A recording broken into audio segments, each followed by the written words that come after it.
நம்முடைய உடல்ல fire எலிமெண்ட்டை activate பண்ணணும். அப்படி ஃபயர் எலிமெண்ட்டை ஆக்டிவேட் பண்ண வேண்டிய நேரம் என்ன என்று பார்க்கும்போது, இந்த வெயில் காலம் முடிஞ்சு மழை காலம் ஆரம்பிக்கும் போது, அதனை தொடர்ந்து குளிர்காலமும் தோன்றும்.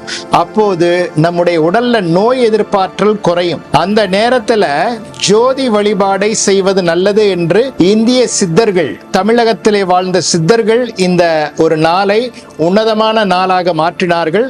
அதன் அடிப்படையில எல்லோரும் வீட்டிலே விளக்கேற்ற வேண்டும், எல்லோரும் அந்த ஜோதி தரிசனத்தை பார்க்க வேண்டும் என்று அவர்கள் சொன்னதற்கு பின்னாடி ஒரு பெரிய விஞ்ஞானம் இருக்கின்றது.